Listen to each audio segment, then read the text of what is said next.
That was just so soothing and everything. It's like now I got to preach. It's like, how am I going to do that? How'd you like Kurt last week? Wasn't that good? Wasn't he great?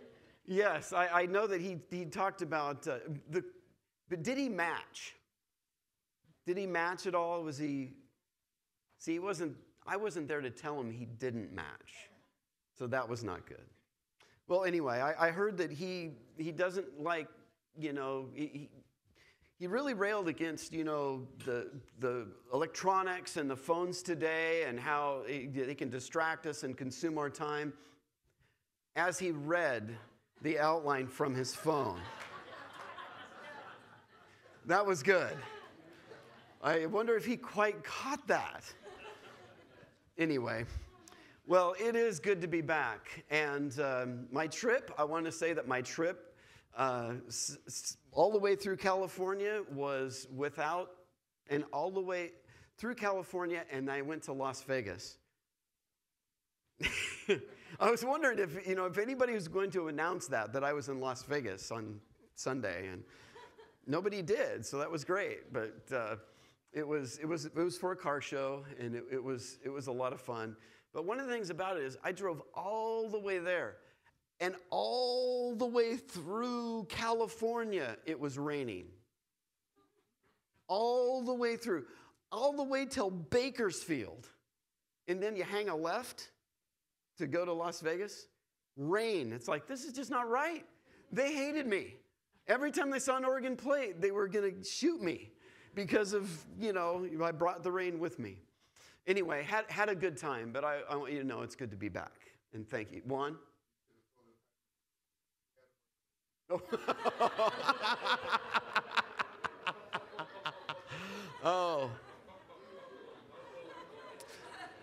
A former governor, Tom McCall, would really love you. Some of you know what I'm talking about. Some of you have no idea who I'm talking about. Oh, boy. Have you ever had a crummy day? Let me tell you, you're going, nah. I want to tell you how you've had a crummy day. And these have actually happened to me. It's a crummy day is when you get up in the morning, you grab a tube and you put some stuff on your toothbrush and you begin to brush your teeth and you realize it's preparation H. Not good. It's bad. It's when you use, your deodorant and you find out it's your wife's hairspray. You're having a bad day. Anyway, that's all I've got. Have you ever had a crummy day, or you feel crummy, or life's been crummy, and you wonder what you are to do? What can you do? We're going to look at a woman. We're going to look at a Canaanite woman who was having not a very good life. There is nothing more difficult as a parent, nothing more difficult is when your child hurts. There is I think as a dad, you all as parents know that when your child is hurting, it's a crummy day. And this woman is having a crummy life dealing with her child. And we're going to look at that. We're going to look at this and we're going to say, how can we this morning, we're going to give a little background, we're going to look at how can we this morning, if we feel like we've had a crummy situation happen to us in life, or we've had a difficulty we're going through, how can we go about approaching God and approaching our life in a way where God can meet our needs? That's what I want to look at.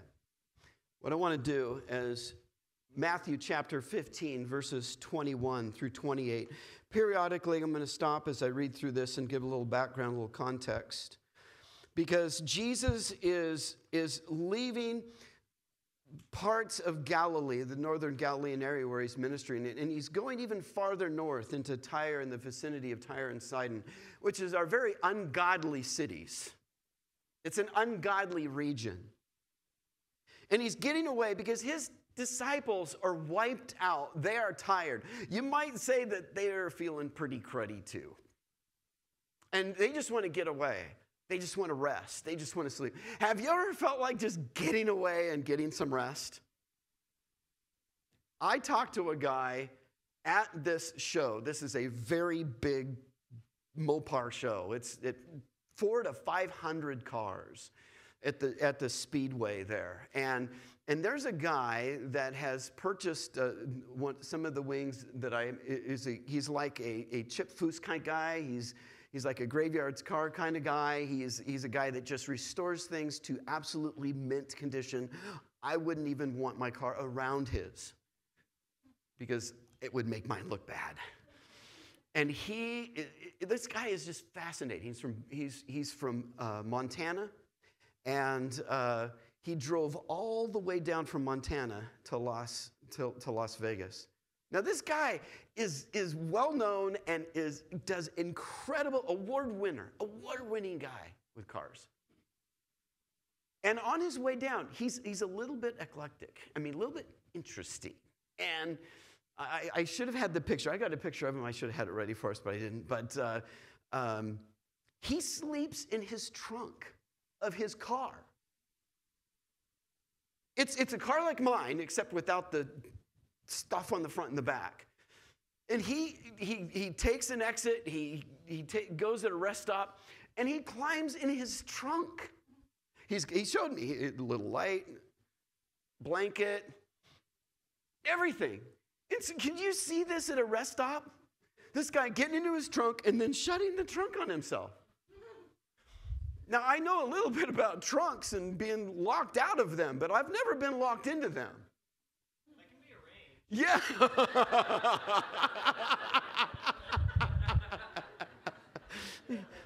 That was not a question out of a need to be answered. And he actually, if you put the key on the outside, you can turn it on the inside and you can get out. He forgot to put the key in.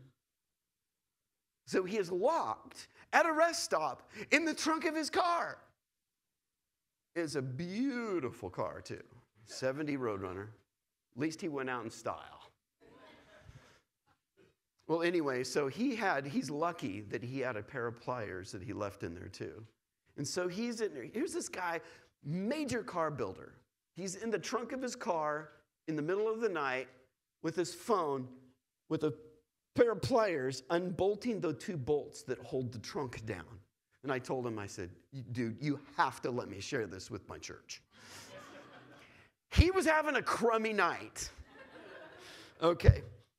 Let's read. Matthew verse 15, 21 through 28. Leaving that place, Jesus withdrew to the region of Tyre and Sidon. A Canaanite woman from the vicinity came to him crying out, "Lord, Son of David, have mercy on me. My daughter is suffering terribly from demon possession." Now, what's interesting here is Mark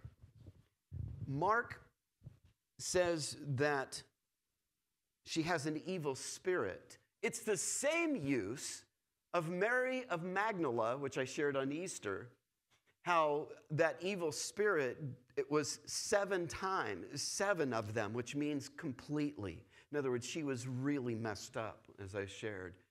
So this little girl, because of their culture and because of their understanding of medicine, their best way to understand physical problem was to blame it on a spirit. And so she believed her little daughter was possessed. But we may come to understand it today that she's just struggling physically in some way, maybe seizure disorder or something. But let's read on. Jesus did not answer a word. His disciples came to him and urged him, "Send her away, for she keeps crying out after us." He answered, "I was sent only to the lost sheep of Israel." Stop right there. Do you get the feeling that maybe Jesus is making this a little bit difficult? Verse 25, the woman came and knelt before him. Lord, help me, she said. He replied, it is not right to take the children's bread and toss it to their dogs. Do you think he's still making it a little bit difficult for her?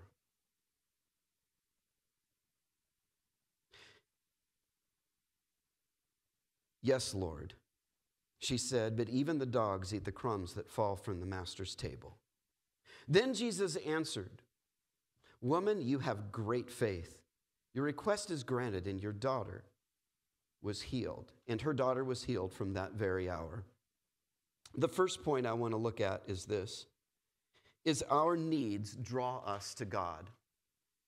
Our needs draw us to God. You see, here's this woman. She is a Canaanite woman. Now, Matthew is writing to a Jewish audience, so he uses the word Canaanite woman. Now, if he was speaking to the Greeks and the Gentiles, more like Mark would do, he would say a Syrophoenician woman. Same person, just how they identify who they're talking to and who the emphasis of it is the difference between these two references in Mark chapter 5 and Matthew chapter 15. But she's a Canaanite woman, and she has a need. Jesus is a Jewish teacher, a rabbi, someone who's doing some pretty amazing things, and she is a Canaanite woman. Do you understand? The Canaanites were not exactly best friends with Israel. But she had a need. And how many of you and me, when we have needs that we can't meet, it drives us to God. It drives us to Jesus. You see, if we are self-sufficient and we think that we can take care of ourselves, then we usually don't go anywhere because we've got this, right? But in Scripture, this Canaanite woman, can you imagine what she has been through? Can you imagine the blame that's been going on in her mind, especially in this culture? Because if something's happened to your children, what has the parent done? What has the mom done that may have caused this? That goes through their minds. It even goes through our minds today, does it not? Can you imagine what she's going through? She's at wit's end. Whether she saw her spiritual leaders of her culture and her town and her area, did she seek them out? No answer, most likely. Because you could tell she was a seeker. You see, the needs that you and I go through, and they could be really, really, really needful in our lives. I love what one pastor told me just a couple of months ago. He said this, that God will allow no pain, and I'm losing it. It's out there somewhere. I know it is. No, here it is. God will never let any pain go to waste. Isn't that good? You see, the pains and the things and the needs and whatever they are in our life, what they do is they drive us to God. See, if we never had any problems, we're just self-sufficient, we can take care of ourselves, basically we'll say to ourselves, we don't need God. But the needs that we have in our lives drive us to Him because that's what He uses them for. He may not necessarily cause them. There's times where He might. But He uses them to bring us to Himself. The next thing I want to look at is number 2. Don't let your differences with God keep you from Him. And I'm going to say this quite a bit, but don't let your differences with God keep you from Him. Now, can you imagine this woman's worldview? Here you have a Canaanite woman who, if you know the history of the Canaanites and the Amalekites, They teamed together when Israel had marched out of Egypt and heading into the promised land. These people in their history did not respect Israel at all. In fact, when Israel was the most vulnerable, how they attacked Israel was horrendous. Because usually the armies go before the people. And then those who are behind them, they can straggle behind those who are women with children, and those who are handicapped, and those who can't move as fast, and the elderly. The Amalekites and the Canaanites teamed together and attacked Israel from behind and began to slaughter in the worst way. And God says, no. And he said to Israel, I want you to drive them out of the land.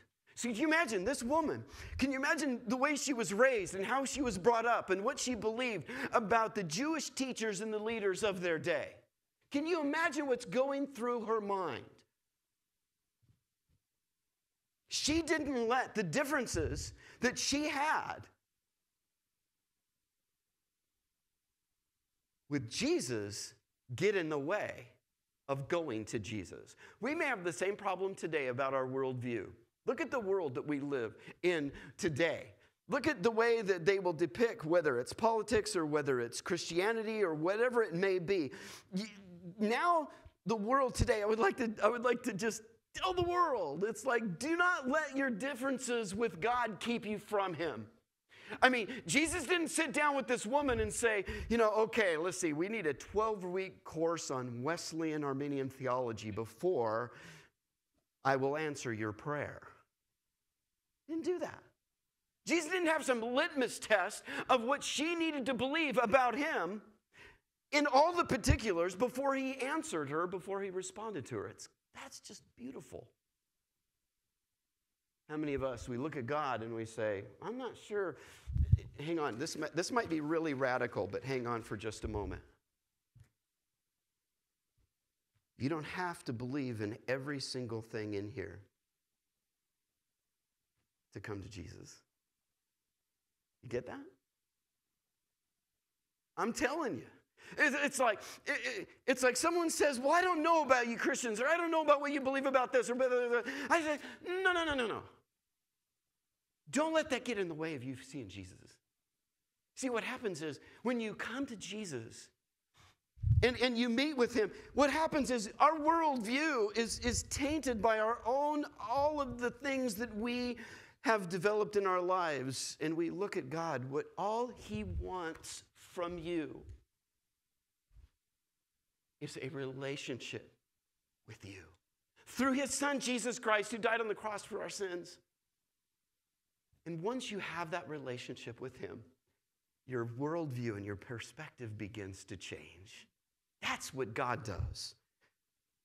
Okay, let's go to the next. The next point is this. God's hiddenness draws us into his light. God's hiddenness draws us into his light. Now look at Jesus.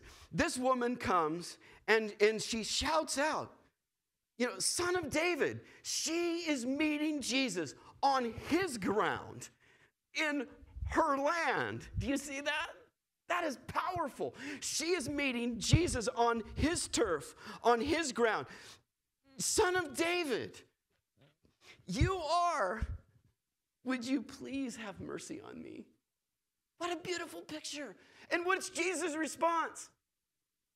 Nothing.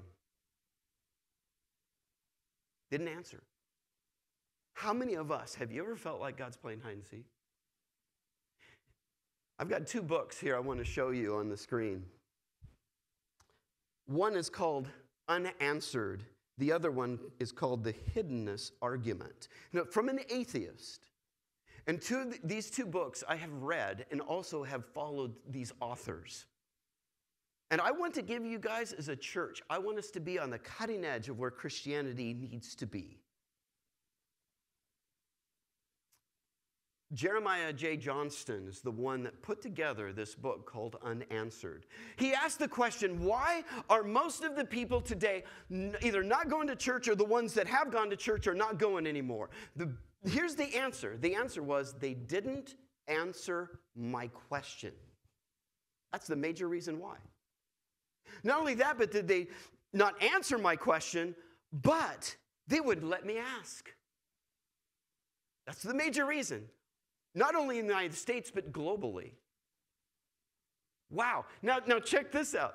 The number one question, the number one reason, and the questions that he goes and answers, the first one is the hiddenness of God. Why does God appear hidden? Why is it when we call out and we cry out to God, why is it that you hear crickets?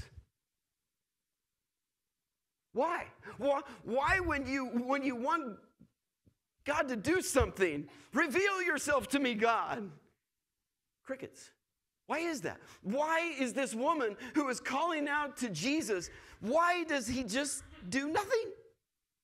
To the point where his disciples are going, would you please just deal with her and send her off? We're trying to rest. What'd you bring us here for?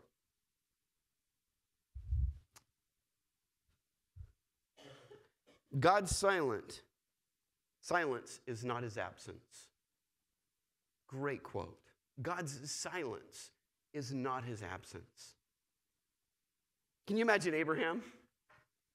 God comes to Abraham and says, hey, by the way, I'm going to give you a child, and through this child, you will be as numerous as the stars in the sky and the sand on the seashore. 24 years, nothing. He's old. A lot older than me, you guys, I want you to know. He's old. And then God comes to him 24 years later. Hey, I'm going to give you a kid. You know what Abraham did? He laughed. He laughed. That's what Isaac's name means, laughter. Can you imagine that? Every time he calls his son, he's reminded of what he did to God. You laughed at me. Can you imagine looking at the stars every night for 24 years? Because God's promise is right there in front of you every night. Wow. The hiddenness of God. Let's look at this. Number one, to understand God and why this silence sometimes is number one, it's a question. Are you setting the parameters, or are you allowing God to? Are you setting the parameters, or are you allowing God to? Because what happens, what we do is we kind of set the parameters. God, this is what I want you to do. God, if you reveal yourself in this way. God, if you foxhole Christians. God, if you get me out of this mess, I will serve you. God, whatever it is, you try to somehow, you got these parameters that God has to kind of fit in, and that's not the way it works. So sometimes God may appear hidden, but what it is we're trying to fit God into the parameters.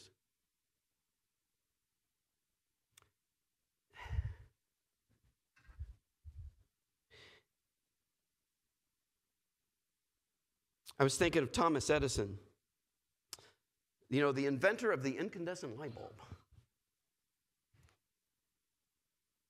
If he sat down the parameters and he just said, I am just going, here's the physics, here's the science, this is what I'm going to do, and he tried it once, and it didn't work.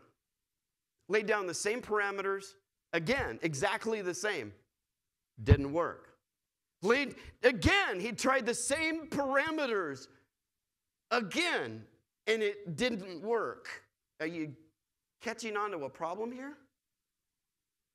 What he did is he tried and changed the parameters. And he did it different and different and different. He tried over and over and over and over and over and over and over. And finally, guess what? He couldn't set the parameters to invent light. He discovered the physics that created it. Part of God is discovering who he is and what he wants from us. So there's times where if we set the parameters for him, he's going to want us to continue to keep seeking him. Because Jesus said, If you seek and keep on seeking, you will find. Let's go to the next one. Number 2, our perception of silence is God bringing us deeper to him. Our perception of God's silence is God bringing us deeper to him. Now look at this. Look at this woman. This is beautiful. I know I dropped my bread here. I want to illustrate this. What did she do? She heard about Jesus, and she came to Jesus, and she shouted. She heard about Jesus. Obviously, he's in the region, and she shouted, "Son of David, have mercy on me. My daughter, she needs help." No answer. So what did she do? Lousy Jew. I'm out of here. Won't listen, won't pay attention, won't do anything. No, she didn't do that. Finally, she kept calling out. And then finally she gets an answer by the, "I've only come to the lost sheep of Israel." Well, gee, thanks a bunch. Had enough of you. I'm out of here. God did not fit into the parameters that I had for him. No, she didn't do that. She got to Jesus. She fell on her, he's before Jesus, and she says, "Lord, have mercy on me." And what did Jesus do? It's not right. Let me read it. It's not right.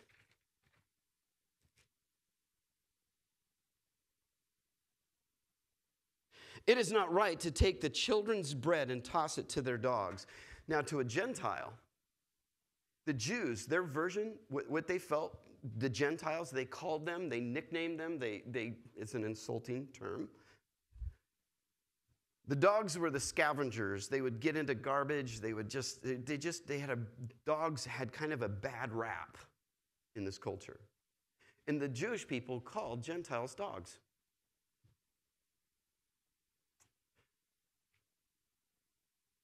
Can you believe Jesus said this? Can you believe it? But you know what word he used? He used the word puppy dog. Isn't that great? Even Jesus, he's making a point. Don't misunderstand Christ. She is in a position where she hears from Jesus. It's not right to give the bread of the children of Israel to the Gentiles. Wow. But he calls her a puppy. It's so endearing. It's like Jesus couldn't. And then what is her response? Even the crumbs that fall from the master's table are good enough for me. Wow. Isn't that powerful? I know some of you are looking up here going, "Oh, who's going to vacuum this church after this is done?" Come on, stay on task here. Stick with me. Stick with me. I know it's hard. I know it's hard. You see what she's doing? Do you see what Jesus did for her? He drew her into the most deepest, intimate response that she possibly could have done under those circumstances. She could have gotten mad and angry and left, but she didn't. She was brought into such an intimate relationship with Christ at that time. She was even the crumbs that fall from the master, not the children, from the master's table, ultimate humility, are good enough to heal my daughter. Because it's not about me. It's about my kid. Not about my pride. It's about my child. That's beautiful. Okay, now I'm going to lighten the moment here. Come on, let's go to the next one. Number 3. Yes is what we are looking for when, I might add, sometimes Jesus may say no, or he may say wait in many different ways. Do you really think God is going to answer everything that we say is yes? There's a movie called Bruce Almighty. Not that I'm endorsing this movie at all, but there's a wonderful video clip when he's just shaking his fist at God, angry with God because God is hidden.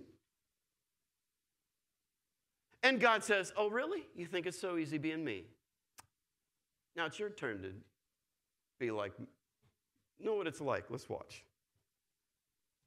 Okay, I need something with a lock. Security, combination, password. A password? Yo! You've got prayers. Welcome to the Revelation Superhighway. We bless, no mess. Downloading now. It's good. It's good. This is gonna take a while.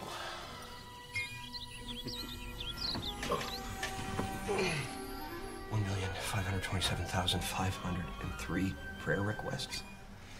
I better manifest some coffee.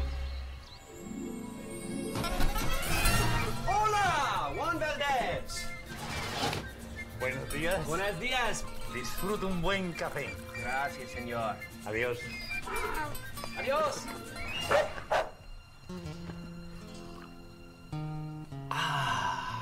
Now that's fresh mountain-grown coffee from the hills of Colombia.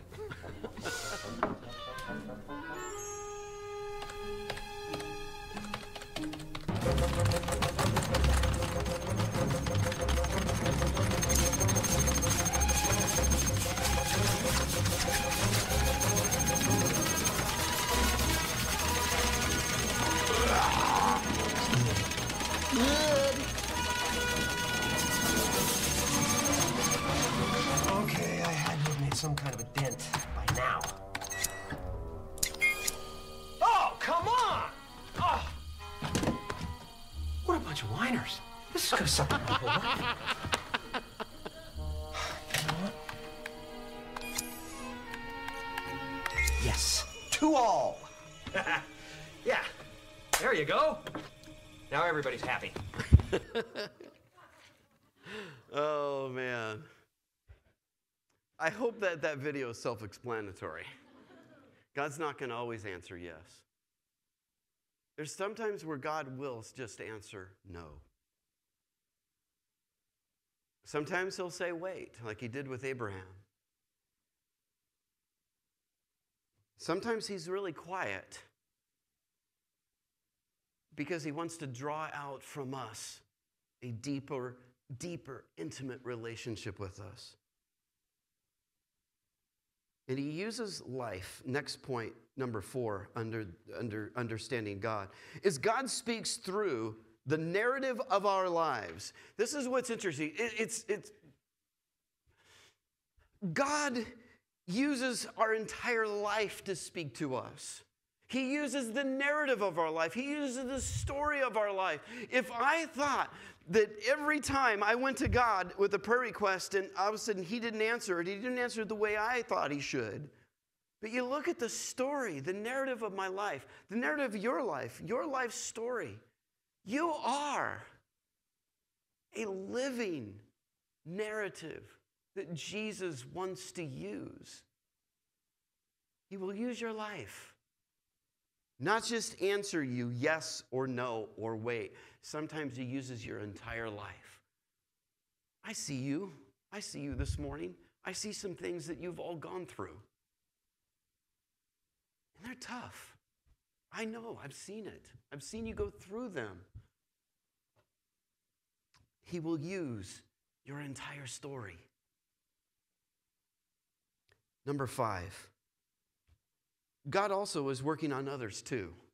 You see, sometimes when you're praying and you want an answer, if you look at the disciples, he's got 12 other disciples he's got to deal with right now that he's also.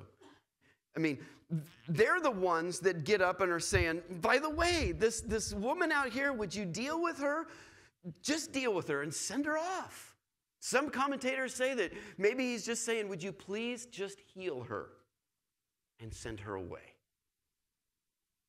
Can you imagine what the disciples had to learn too through this process? What's he doing? What is Jesus doing? Why won't he deal with her? Why is he treating her like? Why is he saying this stuff for her? I know exactly what he means by dog, even if it's a puppy dog. It's like, he's got 12 other disciples that he is also dealing with. In our lives, God is also not just working with you, but he's working with a bunch of other people in your lives.